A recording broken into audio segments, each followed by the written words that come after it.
End of 2018, Greta and I were in a car, in my car, and somebody came and hit us from behind while we were stationary. The impact was strong enough to break my spine, which led me being in a critical condition. I needed to have a surgery during that period to get some of these fragments out of my sciatic.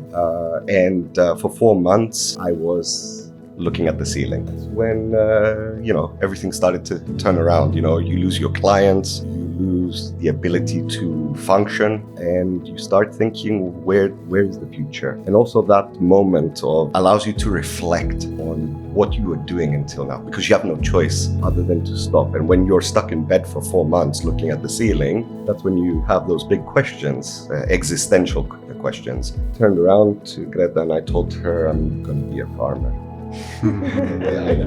Okay, so you've got fungus, which is for the mushrooms, and then you have Fire Alchemy, which is for the chilies, which is still ongoing today, and then Freyia Labs obviously came afterwards. Freyia Labs came with our Freyia. Our daughter's name is Freyia, and because it was happening kind of simultaneously, so we have Freyia, our daughter, and we have Freyia Labs, our second child, let's say. Incubator, as I know, is what an incubator is. It's a cocoon, let's call it, environment for small businesses who don't have capital, who don't have the means to kind of grow their business or their idea, and are cocooned by a large organization, either funding and also mentorship and guidance and infrastructure and so on and so forth to grow an idea. So that's what an incubator is. MVP, minimum viable product, means you get to the bare minimum concept of whatever your product or service is, ready for the market that is usable, all in the aim of keeping costs low and testing the market. Accelerators for me is a little bit of not so clear. Accelerator is designed to propel you very fast. The problem that a lot of startups have, and us included, is speed to market. The name says it all, accelerator. So you usually start from an accelerator. So idea is the accelerator and then the incubator. And a lot of the programs are either accelerators or incubators, depending on your level. But the accelerator is what's going to really push you, give you that pressure. You have 3 months or else you don't make it.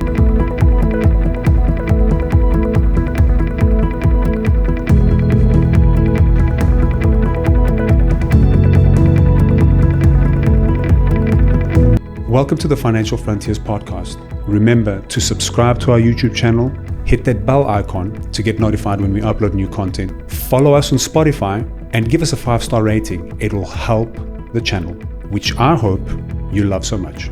Another episode here on the Financial Frontiers podcast. I think this is going to be one that is the most outside of the scope of what most of the episodes I've had so far. This is in the industry of food and beverage. I'm very honored and thank you for joining me, Vasilis, Vas, and Greta from Freyia Labs. Please introduce yourselves. Let's start with the lady first. Introduce yourself, tell us about yourself, and then let's get into what Freyia Labs does, and what actually ties in a little bit. There's some commonality here with the discussions I've had on this podcast before, is tech, right? And AI, which is really interesting to me personally, how AI is revolutionizing even the food and beverage industry. So Greta, Vas, thank you for your time. Please introduce yourselves. Thank you, first of all, for inviting us. So my background is a lawyer. I came here to Cyprus maybe 16 years ago from Lithuania. And I started to work in the law firm. After that, I moved to the fiduciary. And probably in 2019, we started something that were like beginning of Freyia Labs. And since March last year, I quit my corporate career just to become an entrepreneur. So that's a short bio of me. That's a very short bio from Lithuania. 2019, this all started, and you made it super official last year. It's quite a jump, right? So, and just as any business owner, as any startup, you need the security of a monthly paying job. Absolutely, and actually that was one of the concerns that we had, because basically we needed to, because we are the family. It's a family. Freyia Labs is a family business, so we both had to think, how can we survive, because it's just the beginning of our business. However, we set the plan, we set our goals, and it was, basically a discussion with myself as well. Is it actually what I want? Is it, shall I just, leave something that I built for many years, for over 10 years?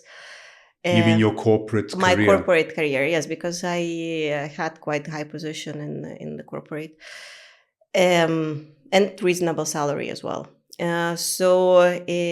However, it's always, as I say, the feeling that you work for somebody, it's just a salary at the end of the month. The feeling that you work, when you work for yourself, it's every small achievement is your reward. And I think this feeling to work like for yourself, for the family, for your goal, not somebody else's goal, is one of the main drivers why we're doing it. Yeah, here's the other thing, right?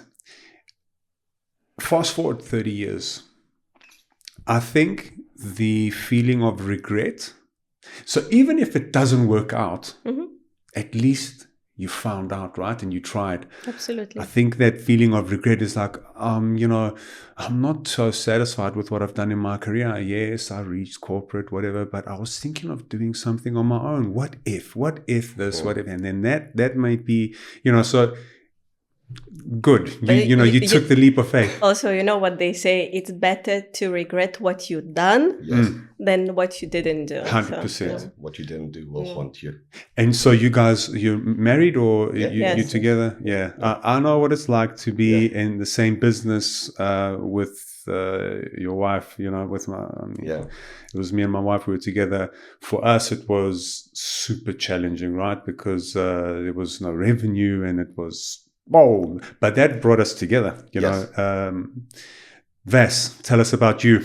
Well, coming back to that, it has been a learning curve, but it makes things stronger, as you said. So I am a marketeer, product manager. That's what I've trained all my life. And my career has been focused around product management and marketing. I worked with in some of the biggest tech companies in the world as a product manager for an extensive period of time. I worked as a marketeer in food and beverage companies, also global brands. I had my own marketing agency, which I run for a few years, and I'm actually living my passion. This is something that I always kind of knew would come back to me, because what we're doing right now is what I was doing as a teenager, as a child. I've always had this entrepreneurial spirit, let's say. I didn't know it was that. I just thought I was a bit different, because when other people were doing what was considered normal, I was hustling, I was building, I was creating, I was dreaming. What brought us to this point? It was a tragic moment, let's say, where created a transition in my time. I was unable to continue my previous career. And it brought me into official entrepreneurship. It brought me into this world out of a desire to make something better of myself and to transition into what felt right for me. And I guess I took along everybody who was with me because I was so passionate about it that it was a bit of a wave. You can't not be influenced by that. Do you want to share what happened? Okay. In the end of 2018, Greta and I were in a car, in my car, and somebody came and hit us from behind while we were stationary. It was the impact was strong enough to break my spine, which led me to being in a critical condition. I needed to have a surgery during that period to get some of these fragments out of my sciatic. And for 4 months, I was looking at the ceiling. I'm very grateful for Greta and my family for looking after me during that time. It took me another 2 months, I think, to really recover. And that's when, everything started to turn around. You lose your clients, you lose the ability to function, and you start thinking, where is the future? And also that moment of like a tragedy allows you to reflect on what you were doing until now, because you have no choice other than to stop. And when you're stuck in bed for 4 months looking at the ceiling, that's when you have those big questions, existential questions. And I turned around to Greta and I told her, I'm going to be a farmer. I mean, it's At first maybe a gardener, and after that, yeah. So Greta turned around and said, you need to do whatever you need to do. Because basically the gardening, it was his therapy. That's what I saw. And basically I was just thinking, and I was telling him, do whatever you want, just do something. Yes. Because there was a point where, I just saw this lost person and post-traumatic depression was very obvious. Yeah. So just to put his mind somewhere, and it doesn't matter what it would be. Yeah. So I did have a team. I did have an office. I mean, we spent a long time after that disassembling everything.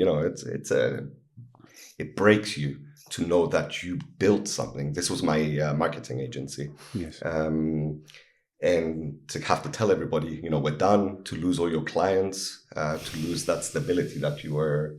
I think even, a couple of years after, we were driving in the street and he was like, this is my job. This is my job. Like it was still kind of, coming up, like I did it and it's not mine anymore kind of thing. It's quite a weird thing, actually. I built some brands which are incredibly popular now. Some brands that I get surprised that these were my creations, and I see it growing beyond what I started, and it seemed like another life completely. Yeah. Which examples are those, if you're able to share? It's one of the ones that I keep seeing is this Espresso 9 coffee chain. Yes. So we did all the branding, we created all the logos. As you said it, the logo came to my mind. Yeah. I know it. So we came up with that. Wow. We were the ones who came up. Why is it 9? Why is it this? Why do we,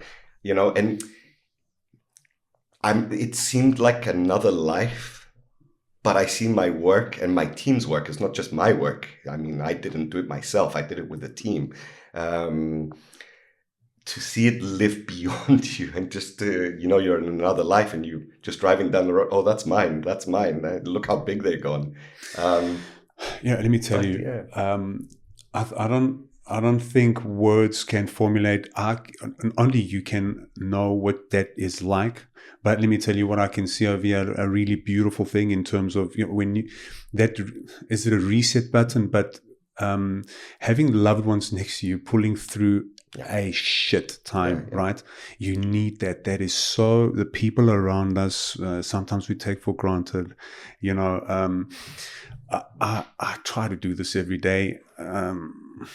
I try and reset my perspective in life. I try that, right? But we all get so lost in our day to day. Yeah. Things are taken for granted in many, as a given. You take it, take things as a given. I think it's just human, but an important day-to-day thing, a habit that I really try and apply, and sometimes I forget, is just say thank you. Right? Let's just be grateful for whatever we have, and not think about the things we don't have.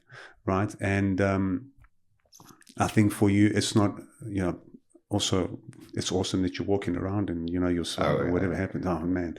So 4 months looking at the ceiling is something maybe even far beyond what a person would experience if they go to a monastery, or I think the same kind of thing, but levels further, because you also got a real difficult adversity to deal with. You're not able to get up. So look, let's spin this thing to a positive thing. You've pulled through. I did, and I'm working. And you're working out. We didn't expect anybody to be through it either. It was just you just go through the motion, but you make certain realizations. When you're contemplating reality, and you see what's happening around you, and you get to see it in depth, because that's what you think about all day. Those are the realizations. Well, we survived. We moved on. Great. And it's so now you're following your passion. It was a flow. It was a organic growth.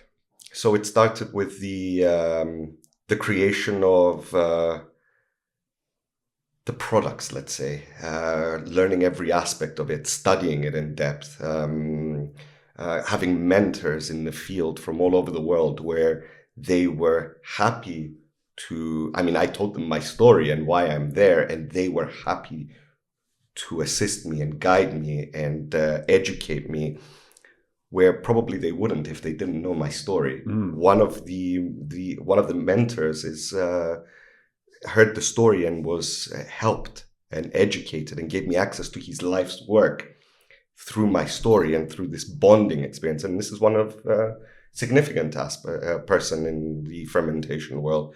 And after that, I started studying officially on the subject, because you can't just do something and let it organically grow. You need to educate yourself. So it became a little bit serious.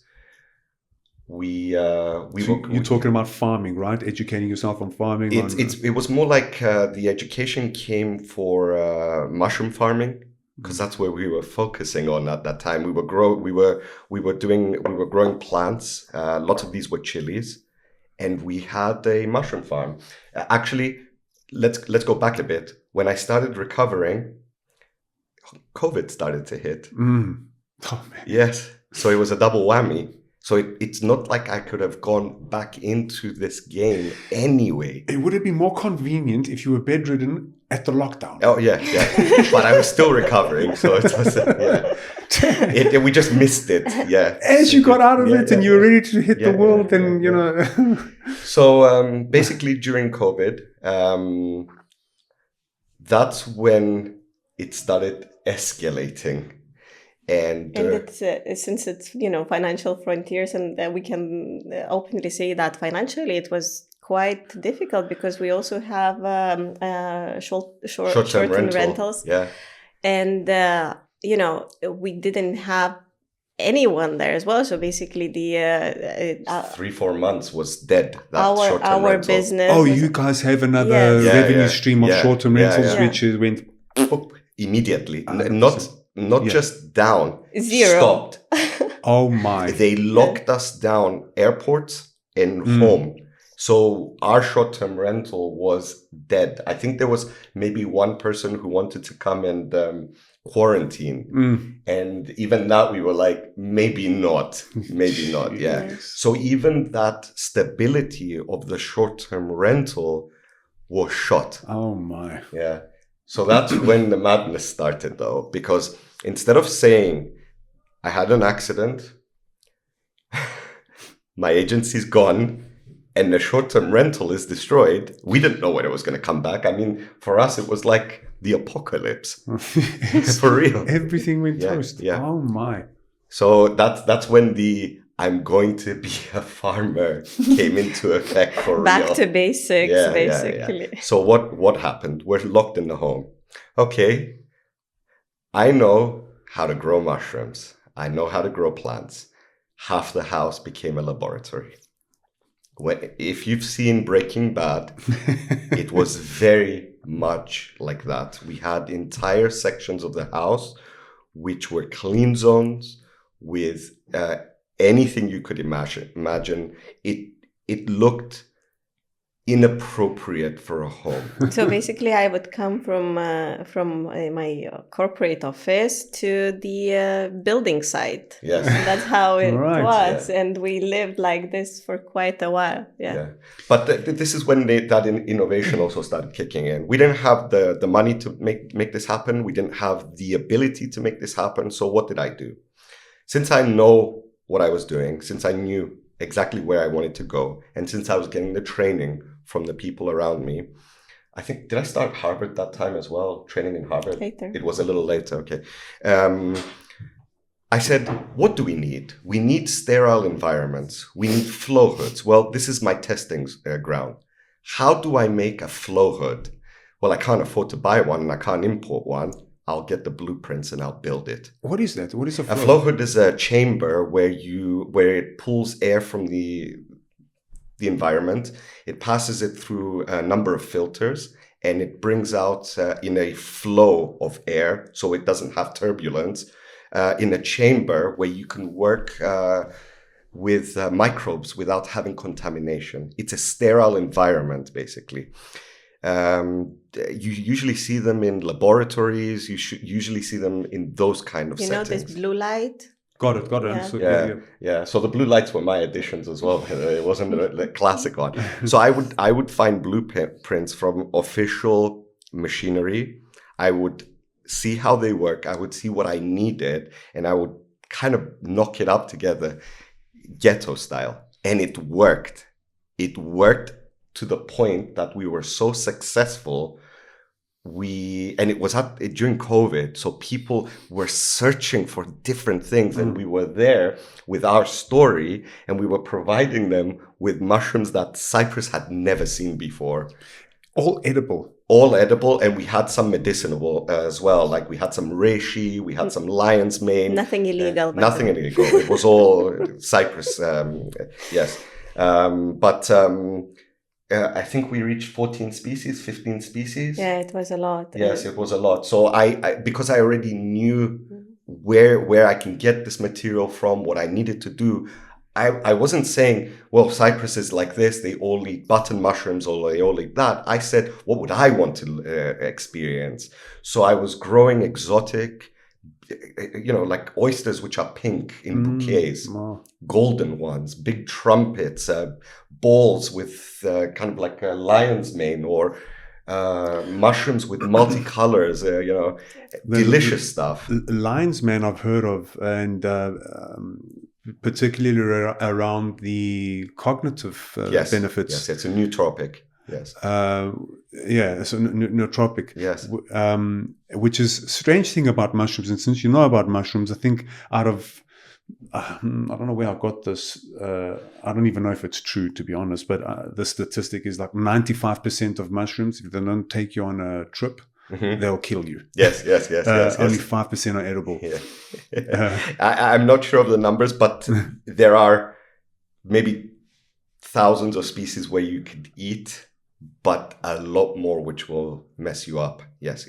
You're either going to see God, you're either going to meet God, or you're going to help your body by either eating. It's true. Did you manage to so here's a question. How do you know if the mushroom that you've grown do you obviously do research and... Yes. Okay. You give it to your wife to try first. And if it takes me to the trip, it's good, right? Yeah. So how do we know? We were dealing with so we were doing from spore all the way to harvest. We weren't getting ready-made packs. That's why I created this microbiology lab almost. So That's we were fascinating. Yeah. So you figured out a way Yeah. from spawning. So you didn't from the single spore all the way to harvesting the end product. We were doing everything, and we were getting our spores from either official suppliers, or we would find a species that we like, and I would clone it. Hence the environment that we built, hence all the sterilization. I would go in with a biohazard suit to not contaminate this environment. Wow. Yeah. That's it. Just takes passion and really understanding something. So maybe at that point, I wasn't, let's say, academically trained on it, even though I did do chemistry, biology at school. It's not like I was, a professor or something. I just knew what I wanted. I knew how to do it. I had the right mentors how to do it. The internet is full of information, and we were just and experimenting. this mushroom book next to our Right, bed. right, yes, yeah. So I had Paul Stamets' book next to my bed. I would read that, and I was reading it for years and years. He is the godfather of modern mushroom agriculture. Who is that? Paul Stamets. He wrote the book on mushrooms. Basically, he is a researcher and one of the pioneers. So I read that book thousands of times. Nice. And it was an antique. I got it back then, when I was much, much younger. So I've got the feeling that Greta was taking some kind of a mushroom when she was looking after you. She definitely experienced something she never.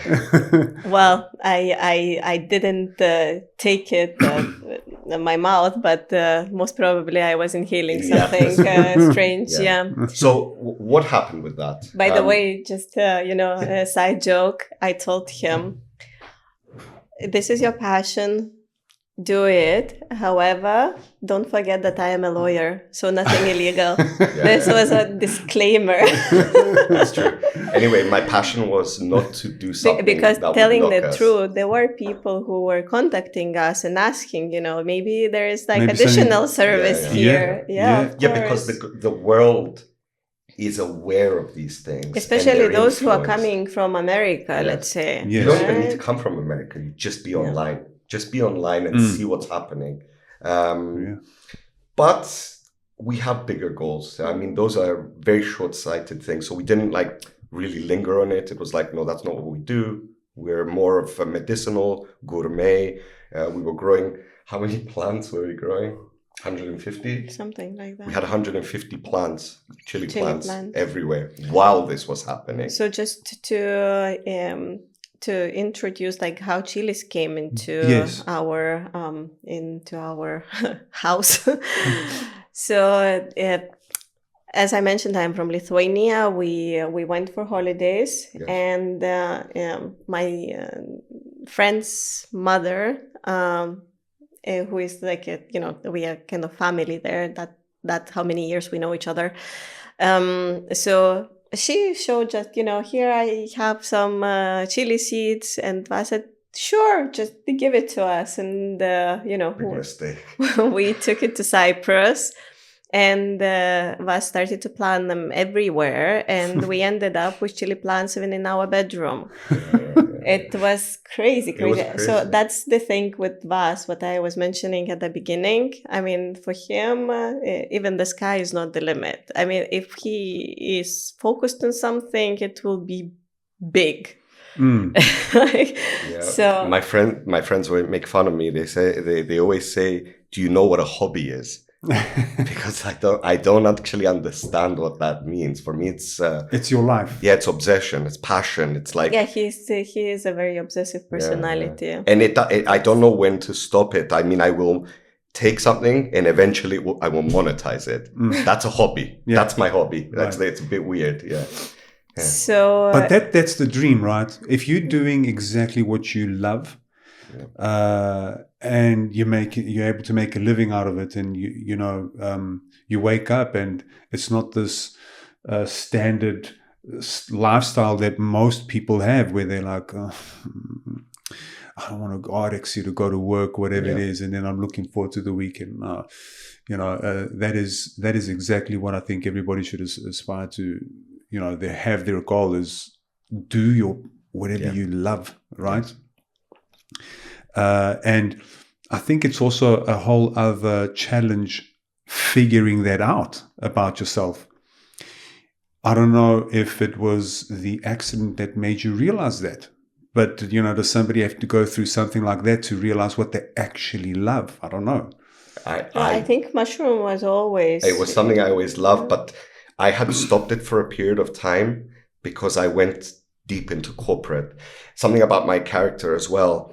This behavior is my behavior. So when I was working for other people and I had a key position, I was working for them like this. Passionately like that. Yeah, it was so passionate that I owned the product. Even though it was a company with 1,500 people, I was the owner of the product. I mean, I was a product manager as well, so obviously I had to own the product. But it was at the same obsessive level as it is now, to the point that even, the CEO of the company would say, you should go home, like that amount of, putting rules on me. Don't send an email after 3:00, go to sleep, so it is my character, but at least I'm doing it for something that I am truly passionate about. You don't see that that's where the shock, that shock that, what am I doing with my life comes in. That's when you say, this I do for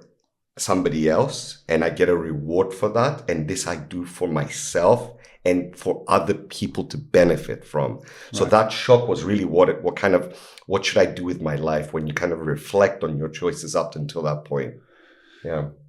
So one question that I have is, so you're following your passion, the monetization comes after that. So Greta, you bring more of the, let's call it the legal, the more structured side of things here, which I think is an important combination. Yeah. At one point, was it, I mean, because it's a question that I have. I don't know if it's, if you've answered or if you've mentioned this, but was there a clear path in terms of how do you monetize this thing, or did that just kind of come afterwards? I believe that at the beginning, it was, as I said, it was more of a therapy for him. So for me, it was like, whatever you do, just do, and just get out of the bed and do something. So when we started mushroom farming, there was no any expectation. It was just do it and don't even think what can happen after. Yeah. So, but I think that we were quite surprised when, people started to ask, like, where are these? Wrote about us. Where are these? How'd they find out about you? You just give to one person a bouquet of basically golden oysters, and from mouth to mouth, basically. Somebody puts a picture of, like, look what ended up in my hands, and it was honestly beautiful. Because everybody contacts and you. also, people were so shocked by the size of the mushrooms that there was like a joke going around, like, what are you guys doing? Are you putting them on steroids or something? Yeah, we're talking about bouquets huge. of mushrooms as big as Greta's torso. Jeez. Insane, huge amount. And I knew exactly how I was doing it and what I was doing. And we became so known that we even got some phone calls from the leaders of the that was shocking market. Yes. Yeah, giving us advice, obviously. We will not make it, we will not throw the names, but let's say very well known names called us and asked, like, who are you guys? What are you doing here? Why are you This doing? is our market. Let me tell you, when I was looking at Lion's Mane and I found out about you, I would have paid whatever you told me for the Lion's Mane. Imagine this. It's not available. Yeah, absolutely. So Lion's Mane as a supplement is incredible. lion's mane as a food is incredible the same way as a supplement is. Of course, if you extract it and you amplify its powers, it's better. But as a food, it's something else because you get the benefits and it tastes like a steak and a lobster mixed together. It is so incredible. And I mean, remember some of our pink oysters where they had the flavor of like meat. Some of them. So we would use a wood-based substrate to grow it on. We were using the best material to grow them on, and that transfers over to what the end result is. They were all incredible. Of course, just like, the product that gets produced, the resources that it has, Yes.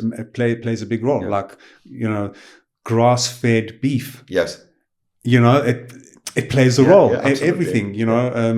Also us as organisms. Yes. If you feed yourself crap, then You will look like then crap, you will yeah. look like and you will be. Yeah. Yes. You are what you eat, as they say. Yes, and it applies to everything. Yeah. So coming back to your question regarding monetization. So at first we didn't have any expectation, especially with mushrooms. And it just happened again It just rolled. Yeah, it just rolled. But then, we left Cyprus for holidays, and once we came back, there were some technical issues with the farm, and we decided that it's cheaper and easier for us to finish with mushrooms and concentrate on chilies Yes. than to try to fix what was broken. Why is that? That's interesting. So it was more costly to grow mushrooms as opposed to chilies? Well, it is an incredibly labor-intensive process. Mushrooms, yes. Because it's bulky. You need to be perfectly sterile. You need to create environments that cater to it, which I absolutely love doing that. And it can never stop. It's a cycle which captures you. You need to be there. By the way, that's a key part to our future. Okay. So then Vas started to experiment with fermentation. Yeah. And we created some sort, I would say at that time, some sort of a chili sauce, which, thinking about the product that we have now and comparing it with what was then, Yes. These are two different products. Yes. I mean, I couldn't even call it a No. sauce. That was a disaster. So it's very closely related to fungi. Because fungi are a type of, let's say, fermentation, same philosophy, where this was bacterial fermentation. And again, it was word of mouth that our sources started just, There was a transition period. Remember, we were giving packs with both of them inside. Yeah, so basically people started to know us as the chili company more than anything. And we are always trying to run from this chili company description because we are not the chili company. It just happened that our first fermented product was some sort of chili sauce. Yes. So we finished with mushrooms and we put our focus on fermentation. Yeah. But let me just inject here. Were you monetizing the mushrooms at all? It was like, donations, let's say, for our effort. Let's put it like this way. We were not really... It wasn't really our goal. When you're growing something and you're consuming it yourself and you've got a huge surplus of stuff and you just give it out and then people come and they're like, let me give you something for it. Yeah. I don't even think we had a price list for those things. It was just we were selling it as a bouquets. Like, you go to the flowers. flower shop, you get the bouquet, and there was like mushroom bouquet. We were packing it looks nicely. Like a bouquet, by the way. It wasn't and it like was kind of cotton. like gift boxes, let's say, if you will. Was the name Freyia around back then? No. No. Mushrooms was fungi fungus. Yeah. Yeah. And that's when we first also said fire alchemy for the chilies. Yeah. Yes. So Okay, so you've got fungi fungus. fungi fungus, Yeah, which is for the mushrooms, and then you have Fire fire alchemy. alchemy, which is for the chilies, which is still ongoing today. Yeah. Yes. And then Freyia Labs obviously came afterwards. Yes. Yeah. So Freyia Labs came with our Freyia. Our daughter's name is Freyia, and because it was happening kind of simultaneously. Yeah. So, we have Freyia, our daughter, and we have Freyia Labs, our second child, let's say. Yeah. But that's when we started saying, okay, we have a house that's a lab. We have somebody coming. We can't do it like this. We can't actually live in the lab, basically. Yeah, because now we have another responsibility coming. And so we started to think how we can take the business, which already started to become business, out of the house. And also we started to think how to get into this business community, startup community here in Cyprus. Yes. And so COVID finished. We had our product, Fire Alchemy product, which again, I mean, it was kind of our MVP more than anything. Yes. We didn't present it commercially because again, it's a financial issue to put it on the shelves. And on the other hand, again, we were testing. We were still testing the market because we were not really sure if this kind of product is for Cyprus audience. And then just happened that we were invited in one party. That's right. And Vaz didn't want to go to that party. And I am not, this person who is keen on going to these kind of parties, but I knew that there might be some key people, let's say. And I said, okay, we have this opportunity. Let's go just for a couple of hours and see what's gonna happen. We went there and we met a person who is well known in the industry and in the startup ecosystem. Yeah. And this person guided us, what next step should be. Yes. So that's how we applied for Idea Accelerator. Yes. Idea Innovation Center, Yeah, which was a turning point for us, basically. Now we are alumni. We got funding from them after finishing the project, and this fund was, basically the base that allowed us to build what we have now. So we always had a bigger picture of what we were heading for. Even back then, our goal was always healthy alternatives. It was always, it's not just the chili sauce. The goal of this sauce is your functional health. It's not just a mushroom. It's a quality product created through a quality way, which is there to help you. So our perspective was always that, and that's how we said we have to move forward. Our goal is this. I am also vegetarian, so for me, it's very important. Very natural. Yeah. Also, we, as a family, we are very conscious about net zero food waste. Yes. We are conscious, about how to reduce CO2. So, these things matter for us, and especially when Freyia was born, it became even more important for us because we actually started to contemplate what can we do in order to do something for better future of our children. Yeah. I mean, it might sound very, cliche kind of thing, but I think that at some point, if you are conscious person, if you are educated person, right, it starts to matter. Sure. Like, what will be after us? What world we gonna leave to our children and grandchildren? And what world we live in now, how we live it now. Yeah, this started really influencing our business decisions, our future. Yeah, absolutely. So idea really helped us shape who we are and what we do as a foundation. Can you say more about idea? Is it? It's a combination of an accelerator and an incubator.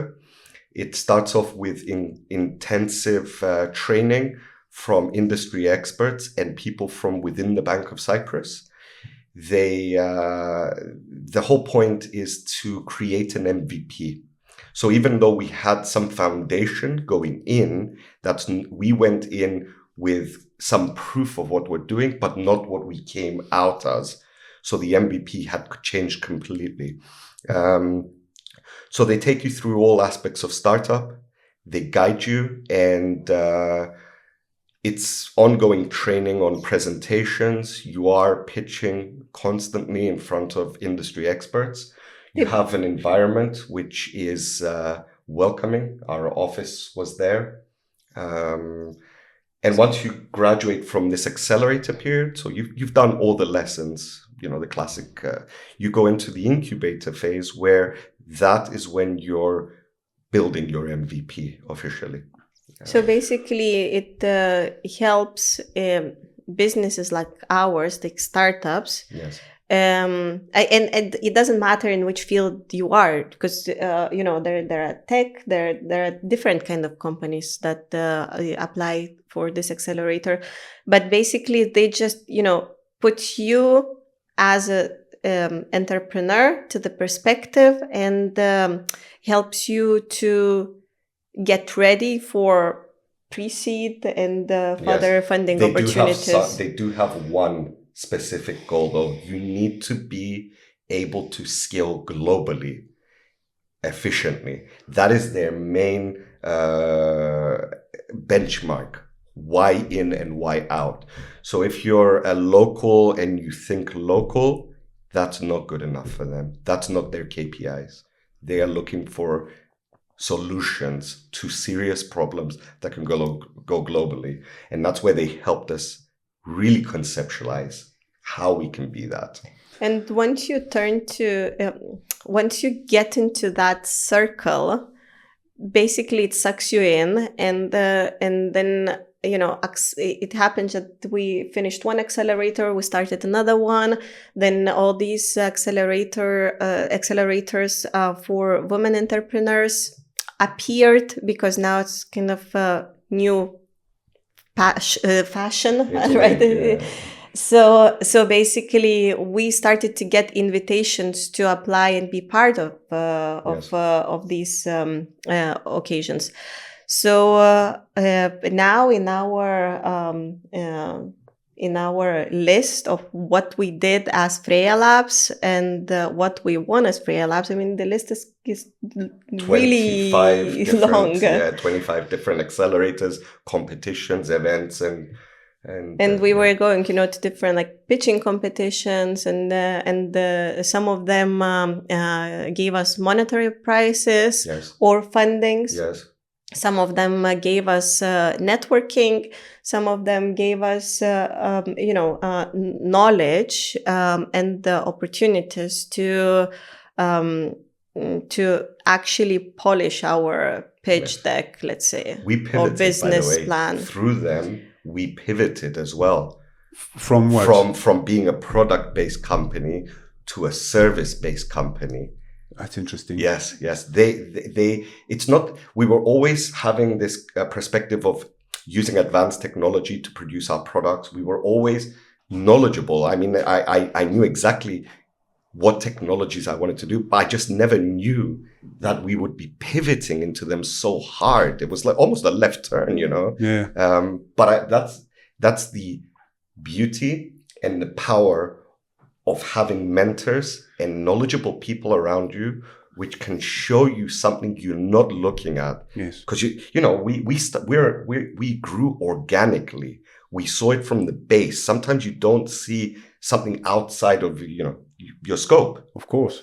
And I think that this is the main thing for startup: open mindset. Yeah, flexibility. Flexibility, because if you are so focused into your idea, your idea is important just for you. Absolutely. So we learned it, and actually we were quite stubborn with our idea. Yes. And it is a very difficult part of business to adjust to the circumstances and kind of bend your idea to a certain direction, or even change it completely. So basically, what we are focusing now is the technology, and I have nothing to do with tech. Vas, I have some sort, but yeah. We are not developers. We are not IT people, right? But basically, during the experimentation in the process of fermentation, we found out that we need something that would help us to optimize the process, and also to keep this consistency, because again, fermentation is an art. Yes, absolutely. And art is not always that it turns right. Yes, it's subjective. So we started to notice that this pattern that's sometimes let's take chili sauce, right? You take one batch. It's one flavor profile. The same chilies, you think, the same ingredients, again, you think, and the flavor profile is completely different. Yeah. So why it's so? Yeah. And we started to research for some sort of technology that would assist us to keep that consistency and also efficiency. If the batch is wrong, you just toss it. One key note. Yeah. Right now, our sauces are fermented for 1 year. Fermented and aged for 1 year. If that goes wrong, that's it. It's a huge damage, huge effort, huge damage. We're considered as almost an SME right now. You cannot have this kind of risk in your startup. And we have also some other expensive products, like for instance, kimchi. Yeah. Kimchi is a quick fermentation, but again, if something goes wrong, the whole batch is in the trash bin, right? Yeah. So we couldn't comply with that because it's costly. It's our time that is wasted, and also, as we said, it's important for us, this net zero food waste. Yes. So we decided that we need to find something that would assist us. So we search in the market what is available, and the availability was very limited in the sense that either it was super expensive and industrial, which is not we cannot get it in our lab, or it was highly specific, like for instance for wineries or breweries, and then because we already had this we developed this mindset of flexibility. We said, okay, if there is nobody who created that, maybe we can be the first ones. Yes. P.S. At that time, we were still product focused, like the end result. So the technology for our products. That's what we were going through these accelerators until Microsoft. Yeah. Until the Microsoft accelerator. So it's a EUC Startup Center powered by Microsoft.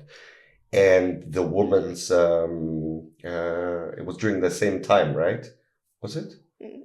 No. Okay. That's when it kind of struck a note that it's a bit, we're building this for us, but that technology in itself has value in what it does for others. You've packed a lot of stuff over here, and I've got so many questions have been going up in my mind. I'm so sorry. Have we continued going? It's all good. We can do part 2. Yeah. I don't want to disrupt anything there, but let me just try and unpack over there. Well, there's a lot. Questions, please. There's a lot of questions. So,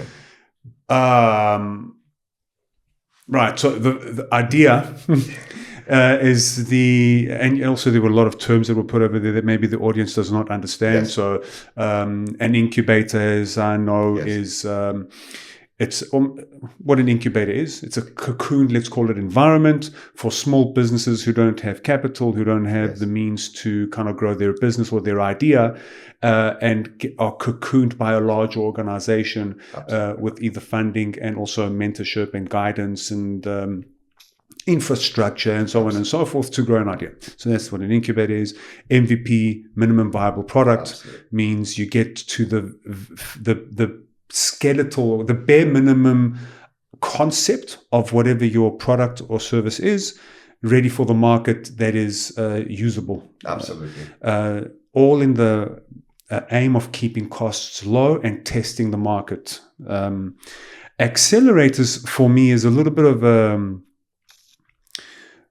not so clear. So, because you mentioned 25 different accelerators, and from what I understand, and I've looked at this, I've just forgotten. No, 25, Let's say, incubators and competitions, because basically it's our traction. Yeah, it's our traction. So the 25 is a combination of different things we did. Okay. So usually, as a company. So usually how it works is the accelerator is designed to propel you very fast. Right. The problem that a lot of startups have, and us included, is speed to market.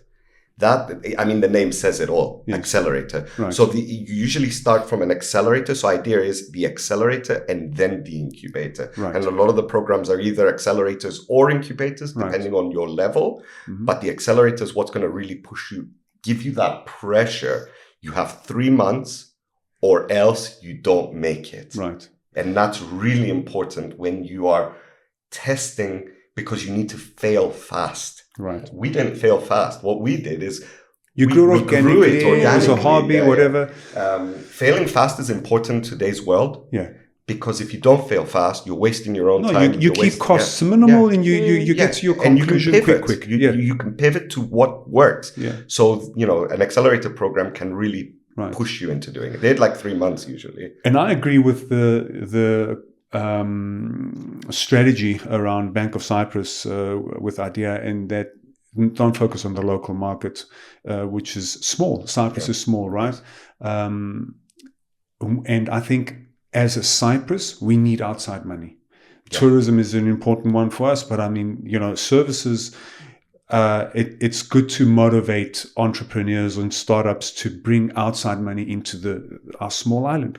This will help us generally, That's the ideal, I would say. Yes. Yeah.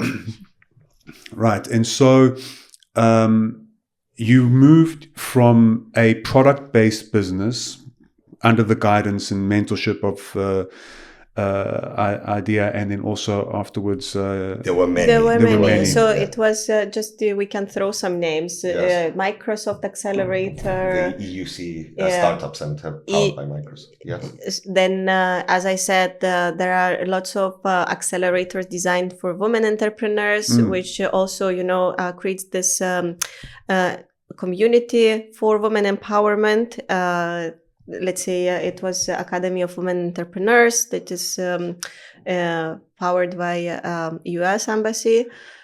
Then FM Forward and PwC now just did an accelerator, which I finished as well. Yeah. So there are lots of opportunities, and specifically for women entrepreneurs that would guide in this business environment, and generally, let's say, as we mentioned, IDEA or Microsoft.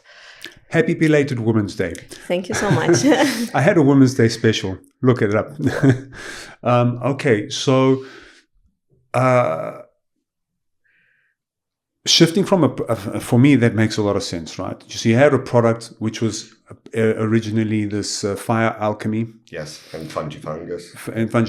But fire alchemy is what really popped, I think. You Yes. started getting revenue there, which in layman's terms, I'm comparing that to you were a competitor of Tabasco.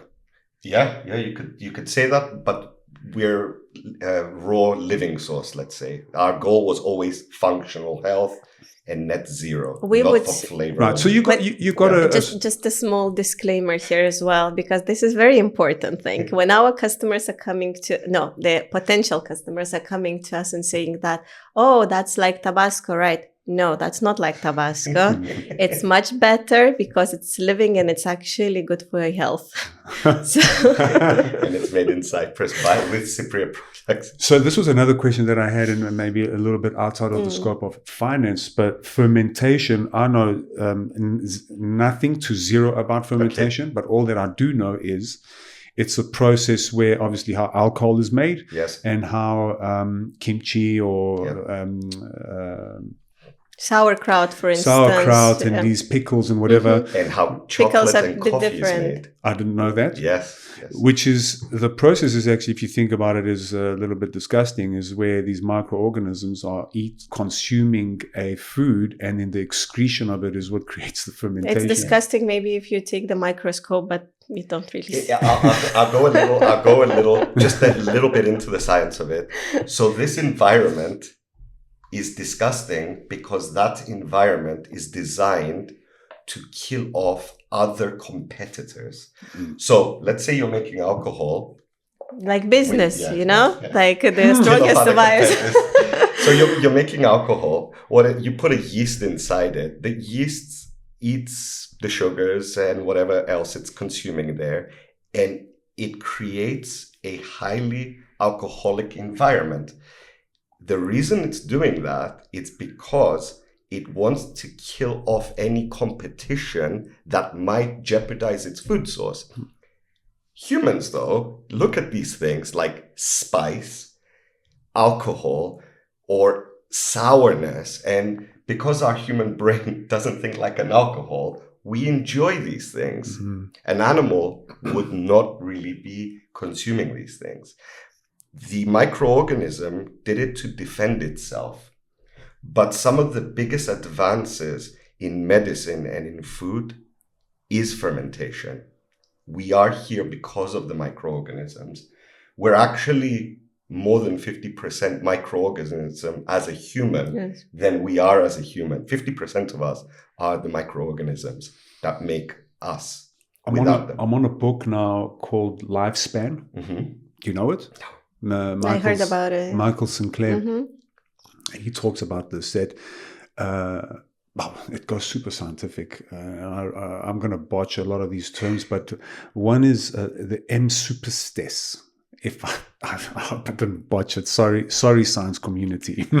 But it's exactly what you said. It is microorganisms in this cell that survives the worst conditions and was able to go through millions and millions of years and evolve into what we are, which is a fascinating story, right? And also a little bit of skepticism from my side is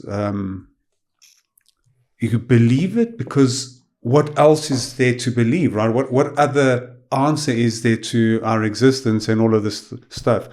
But we digress. We're moving a little bit out of the finance. Yes.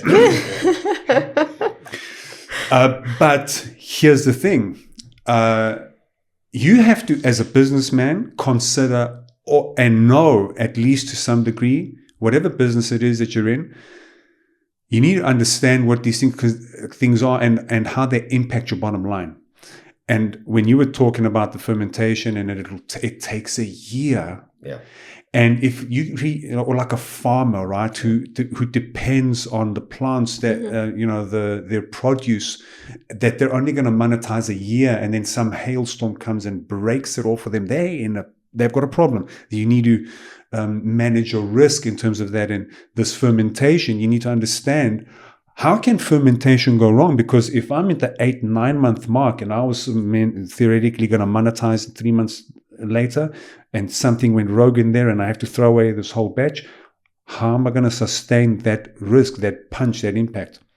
And maybe you want to expand on that point, because that one is interesting for me. It doesn't even need to go wrong.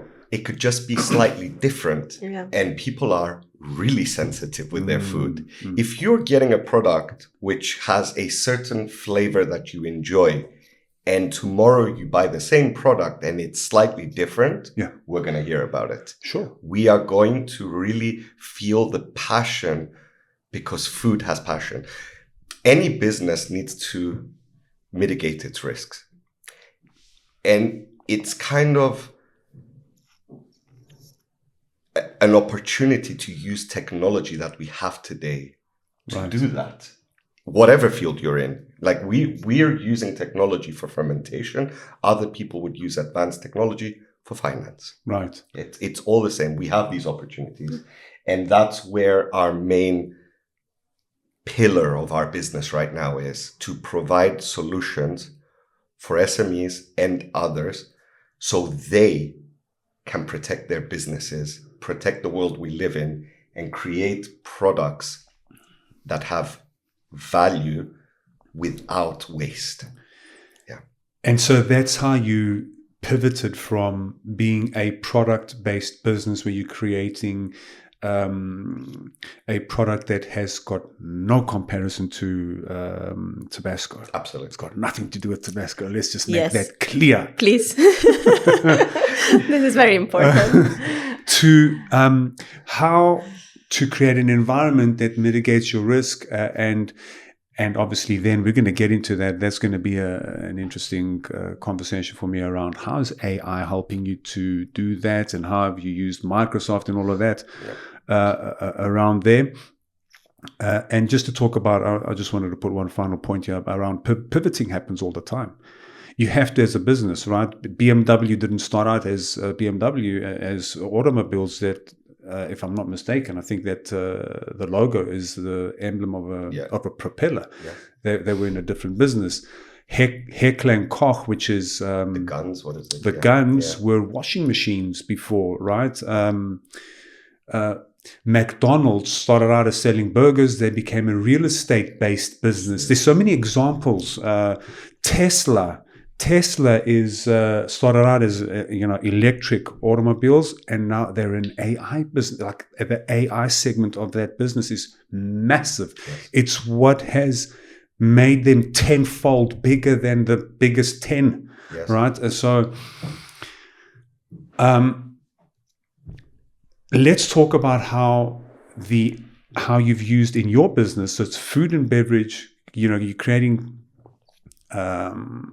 fermentation for spices. It used to be for the production of mushrooms. I don't know if there's any other line of business around the food and beverage, but there's this layer on top where I understand it's a B2B business. So other startups or maybe other established businesses, maybe Tabasco themselves. I was going to say that. That was my next thing. Tabasco is now your competitor. You can come.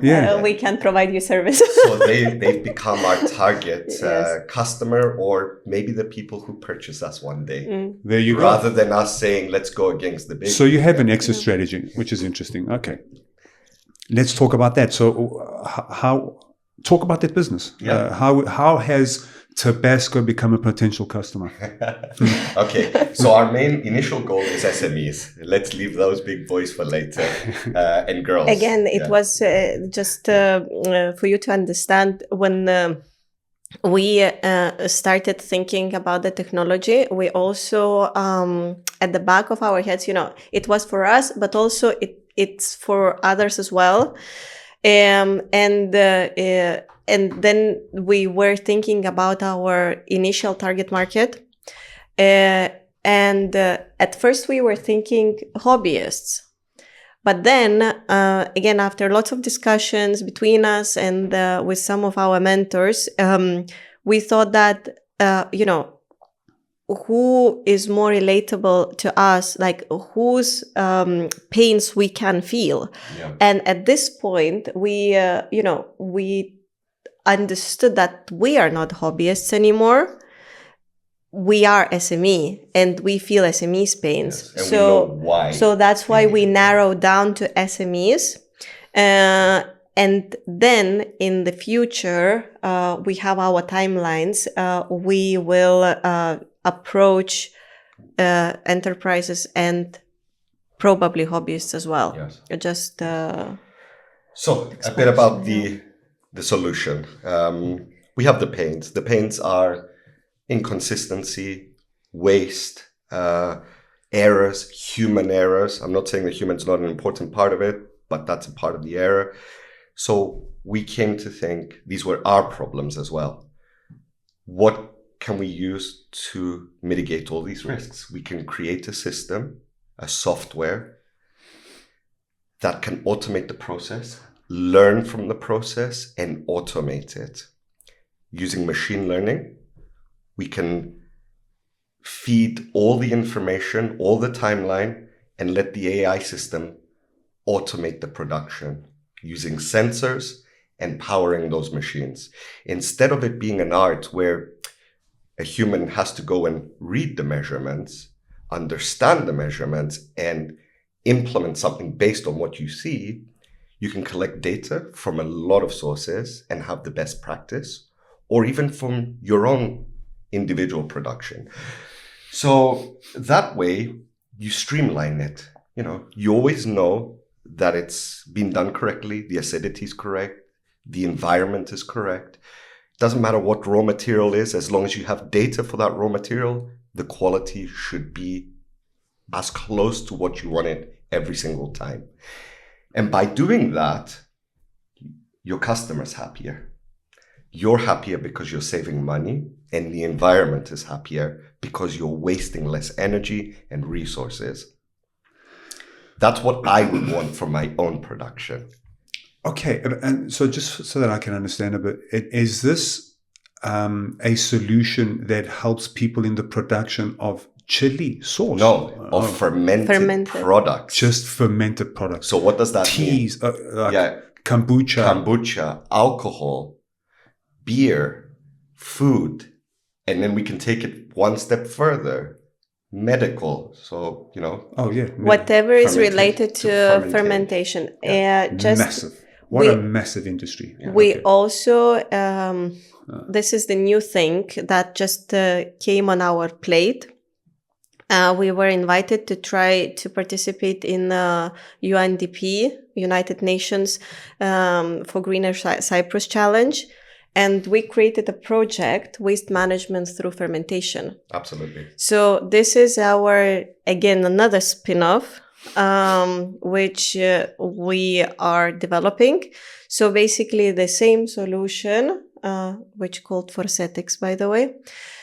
So Forsetics can assist in food and beverage. It can assist in waste management. It can assist in any other industry that uses fermentation process. Yes.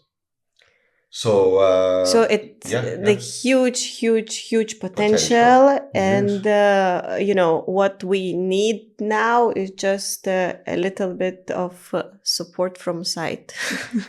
So the UNDP, which is the United Nations Development Program, they actually funded us as a form of seed to create this solution to help Cyprus. So we are using our knowledge of fermentation and technology. We're building a physical structure which will be automated to deal with biomass waste and create a product that has value in a net zero system. At this point, we can say that who is assisting us with putting the sensors, right?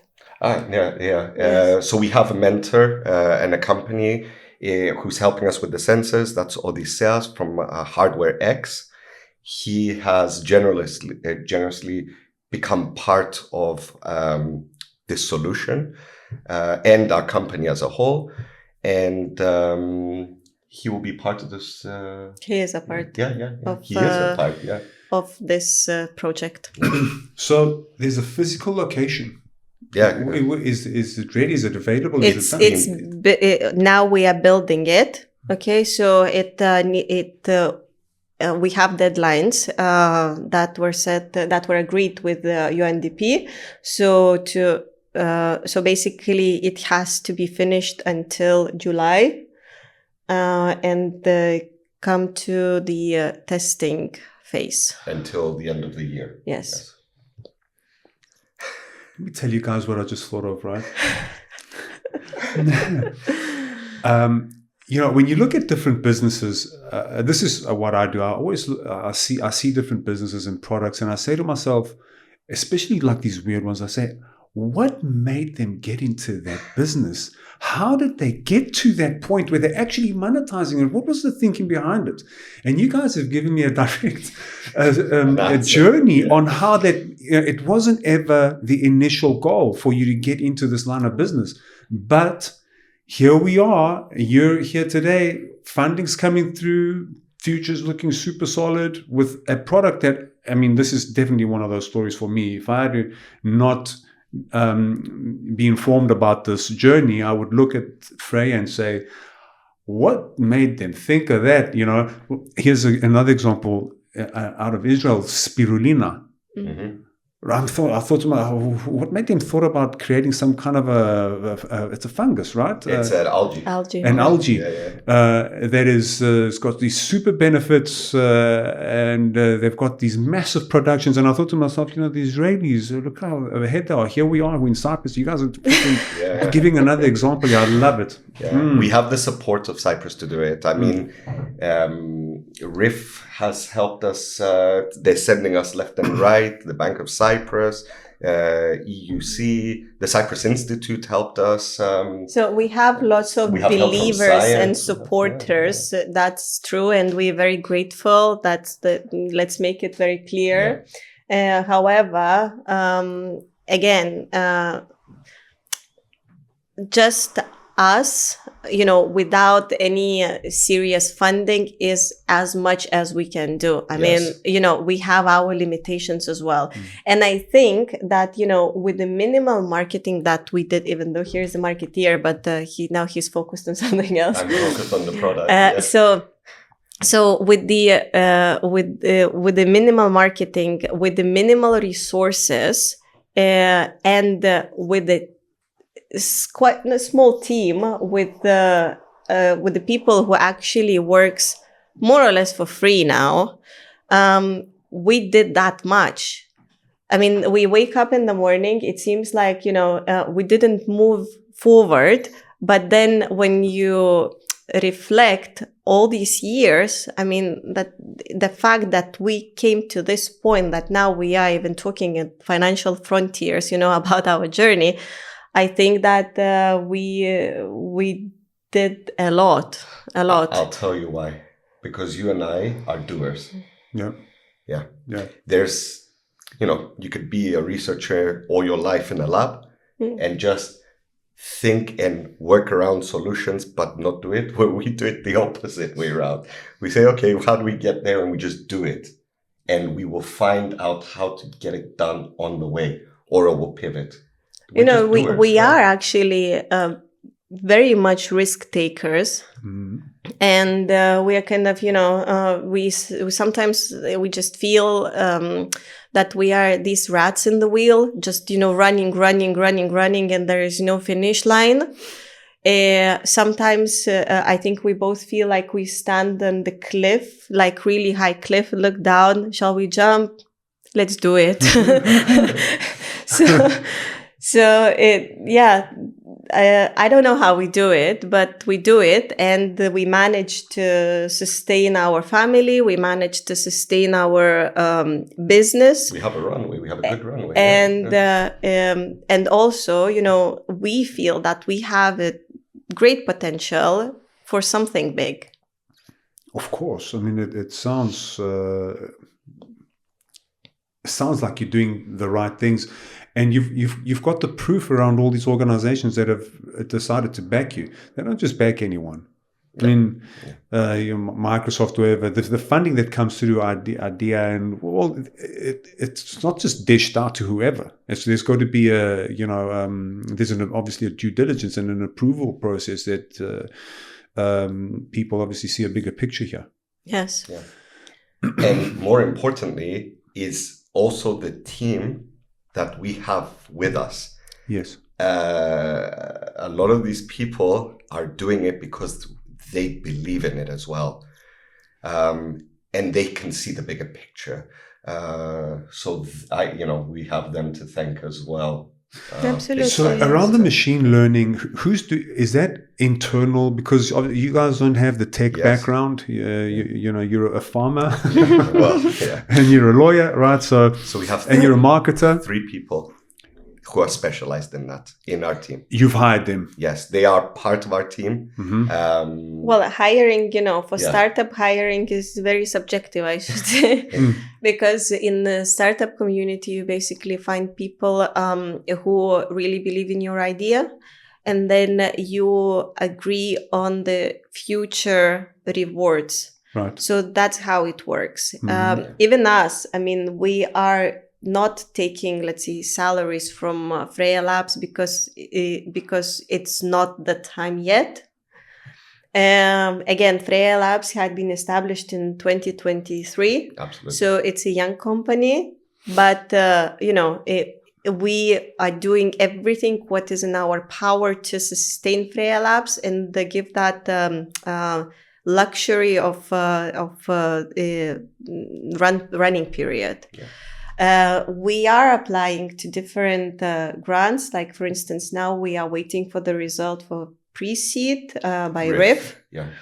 And hopefully we will get it, and it will, let's say, relaxes us a little bit and gives us flexibility as well. Also, we are searching for investor who would not be only an investor, meaning the piggy bank. Value add. Absolutely. But somebody who could,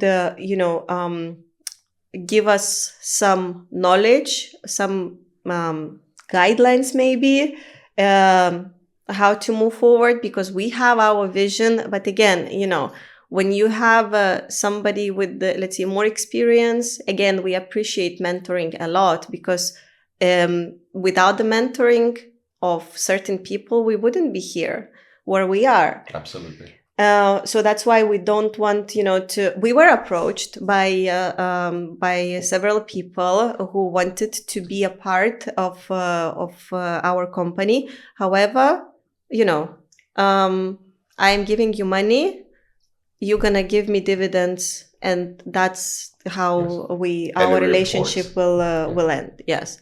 So we don't want this. We want somebody who would come with a passion, with maybe new ideas, with new, I can't say vision, but let's say guidelines, guidance, which can be discussed. Yes. Being able to open doors for us. Yeah.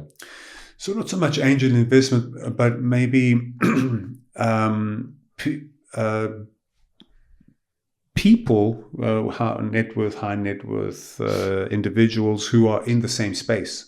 It's narrowed down, it's put down, it's really put a niche, it's narrowed the potential audience for who could be a potential investor. But I understand that strategy. It makes a lot of sense, because you want to set yourself up to succeed. Yes. It's not just about the money, because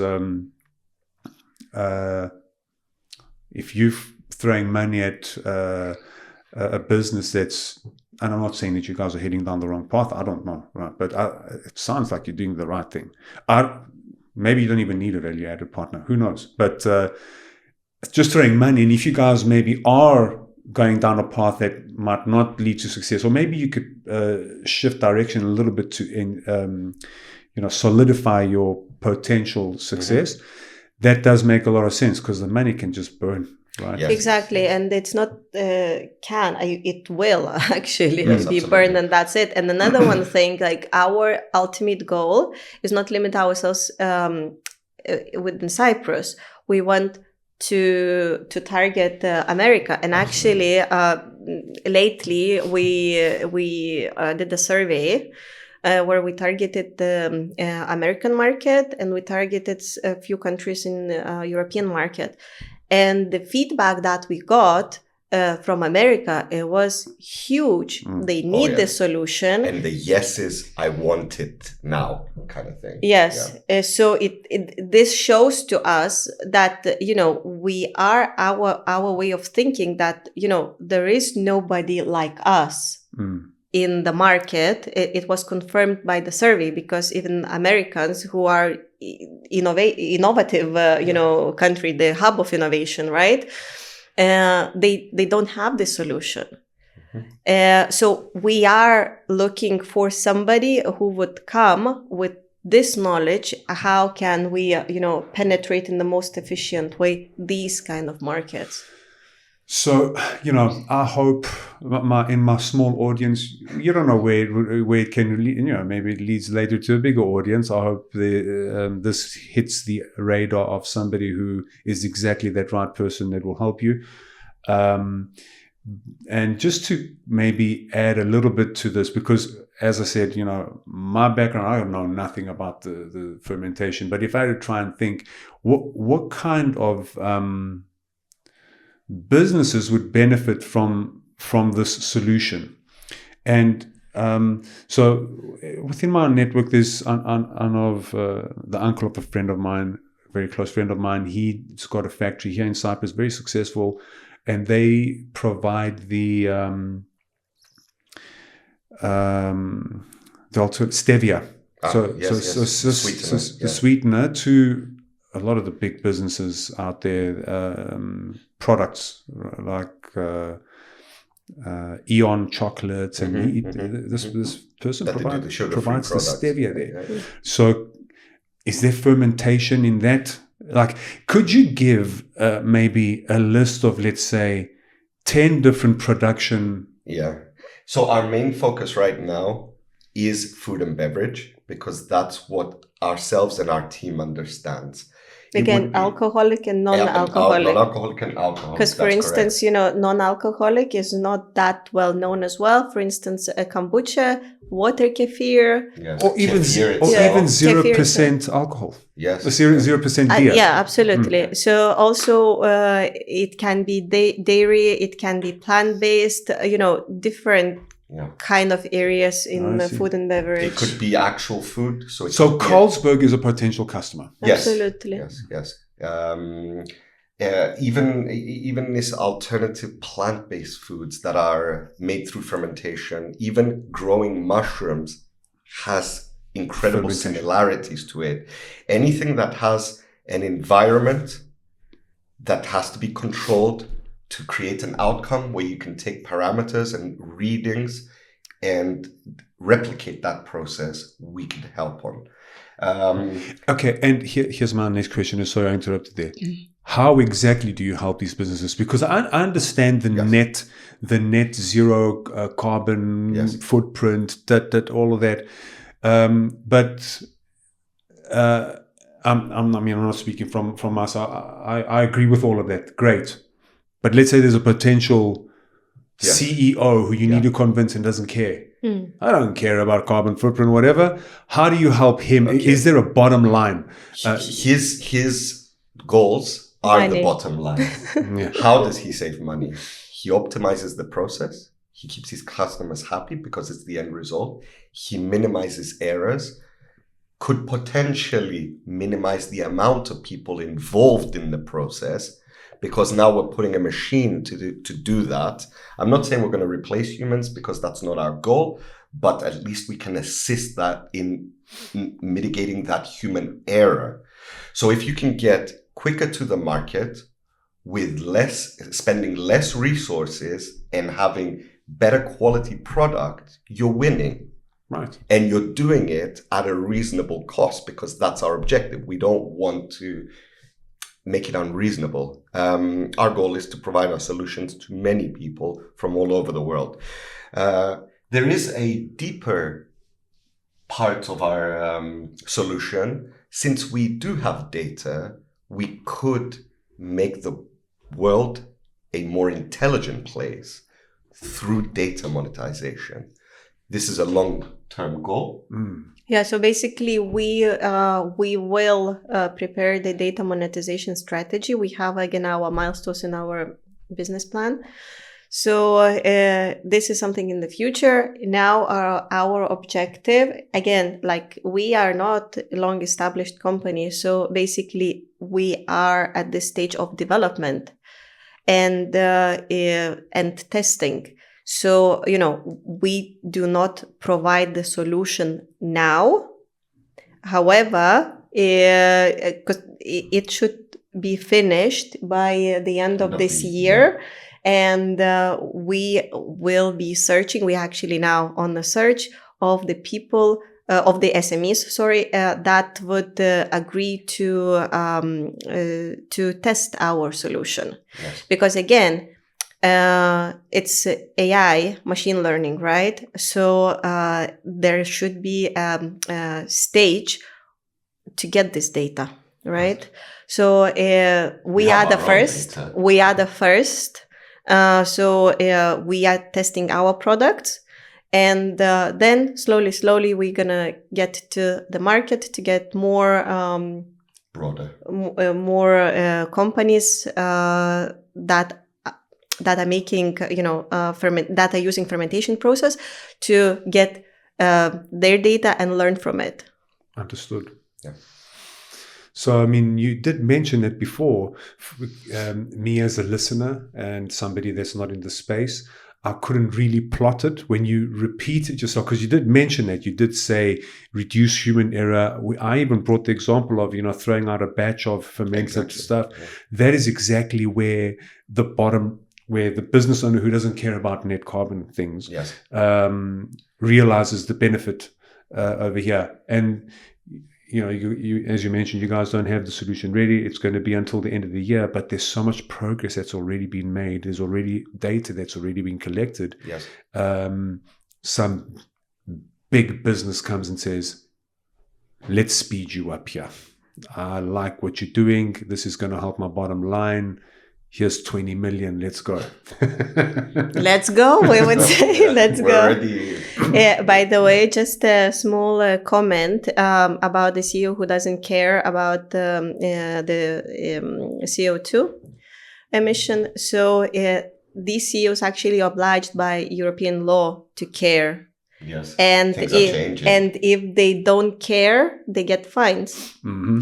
So our solution to benefit this part as well, which is very important to EU businesses. Yes, they can prove they're taking certain measures to be in line with the United Nations goals. They can take certain measures.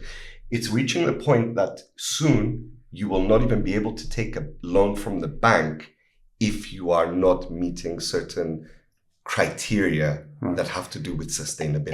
And UN actually, UN and EU, but since we are in European Union, now I'm talking about EU. EU laws are becoming very, very strict on that at that point.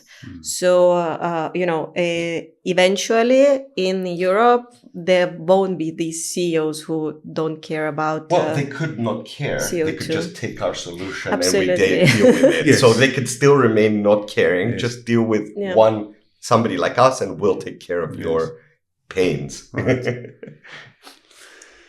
Good. So we've been talking for a good, I think, more than an hour here. Wow. Yeah. Was there anything else that you wanted to add? I think we've covered quite a lot. I hope out of this episode, people can understand more about what Freyia Labs is. It was very entertaining to me. I mean, very informative. I enjoyed this conversation quite a bit. I did enjoy it as well. But and to those who actually interested to know more about us, I mean, we are very open for the discussions or education as well, or even if somebody has like suggestions or something, we are open in communicating with the audience that are out there, because you never know what can come out of it. Yeah.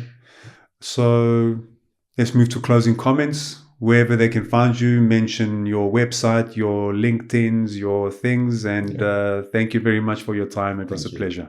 Thank you so much. I think Yeah. So our website is freyyalabs.com. Spell it out. F- We'll put links. FREYIA Yeah. LABS.com. Yes. Put the link there. You can also see our progress with our kind of products that we're testing out a little bit. That's Fire Alchemy by Freyia Labs. Instagram page and That's Facebook. the Instagram and Facebook. And LinkedIn. And soon you will be able to see more information about the project we have with the UN. More stuff coming out because it's a lot happening behind the scenes. Personally, my LinkedIn is Vasilis Joseph. You can search me there. And Greta Skemaite, but again, it's better to most probably to search in the link below, right? Because the spelling of there could get challenging.